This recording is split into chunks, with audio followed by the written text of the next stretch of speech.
Oi, galera do terceiro ano. Nessa videoaula a gente vai iniciar um conteúdo novo, que é ginásticas, mídias e indústria cultural. E a gente vai iniciar com um texto que ele trata sobre a indústria cultural. Então, nessa videoaula a gente vai bater um papo sobre indústria midiática, sobre como ela influencia tanto na educação física quanto nos padrões estéticos, certo? Então, a indústria cultural, ela vai sempre trazer ali a ideia de uma venda de cultura. E qual é essa cultura? É a cultura que a gente está inserido. Então, se a gente está inserido no mundo capitalista, essa cultura que vai estar sendo a todo momento revendida para nós pela mídia é a indústria que vai fomentar, de certa forma, o capital. Então, a gente vai trazer ali a concepção que a mídia ela vai influenciar em vários âmbitos da nossa vida diretamente. Um exemplo, o lazer.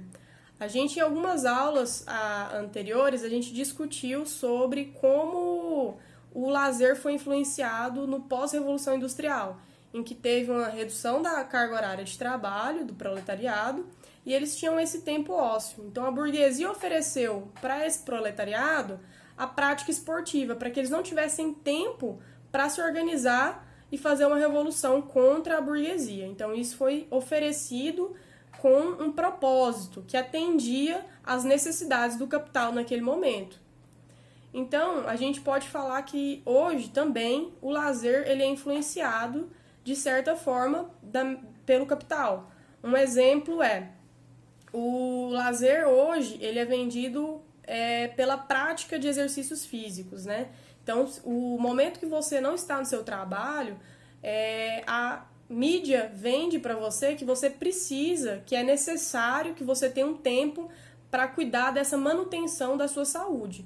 Mas esse tempo gasto, ele é vendido de certa forma para que você tenha o mínimo de saúde para ter uma manutenção e que você não falte o seu trabalho, que você seja mais produtivo dentro da indústria e que dessa forma você gere mais lucro para a empresa.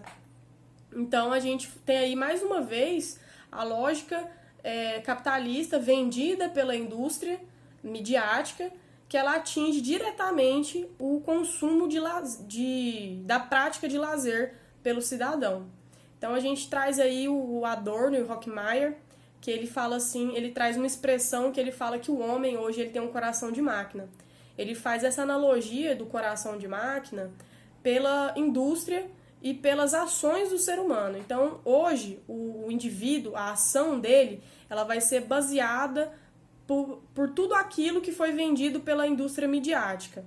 Então, tudo que ele fizer vai ser por base da ideologia dominante, que vai ser a ideologia que vai chegar até nós. Ou seja, até o ser feliz do indivíduo, ele vai depender do que é vendido pela indústria midiática. Exemplo, a gente vai tratar lá na educação física, o padrão estético ideal.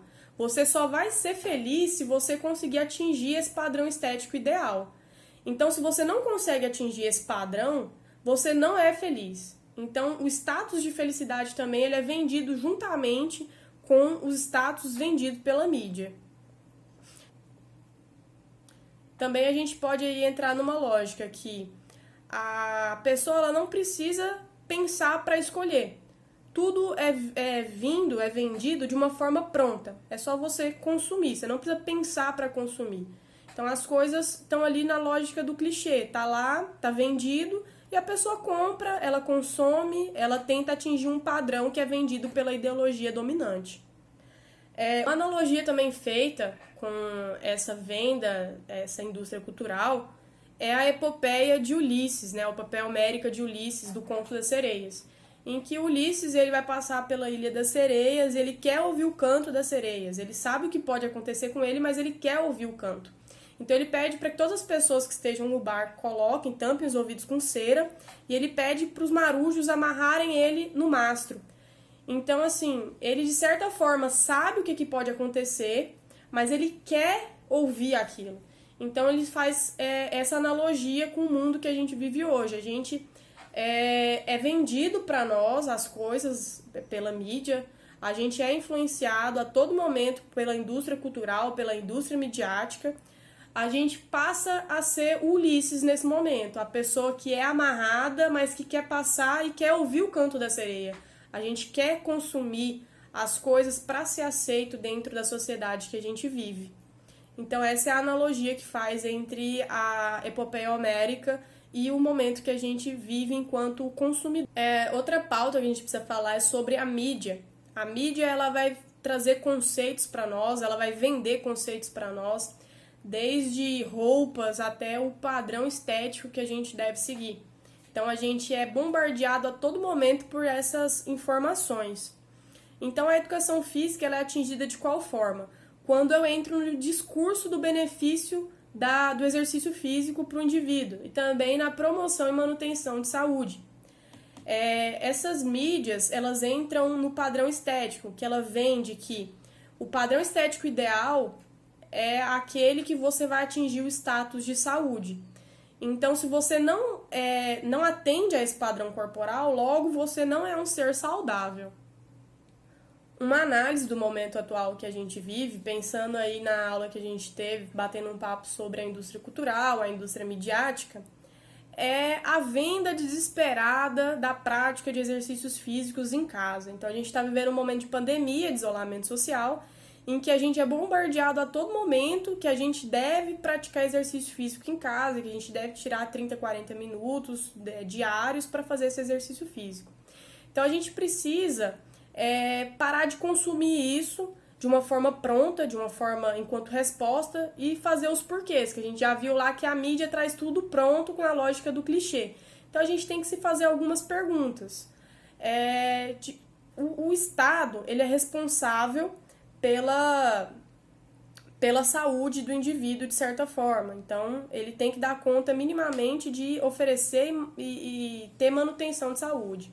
Então quando eu tenho ali uma mídia que vende que 30 minutos diários, 40 minutos diários de exercício físico, eu vou manter a minha saúde, talvez eu deva me perguntar se não é uma forma de desresponsabilização do Estado e culpabilização do indivíduo pelo status de saúde.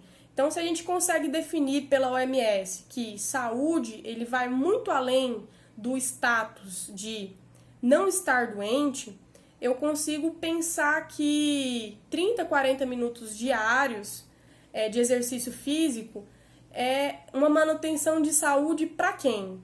Para quem já tinha acesso a isso no cotidiano, para uma pessoa que nunca praticou exercício físico e vai começar agora nesse momento de isolamento social, qual que é a autonomia corporal, qual que é a condição física, mental, social dessa pessoa de praticar esse exercício físico dentro de casa.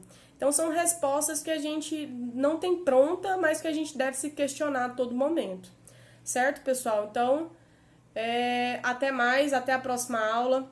Beijão pra vocês.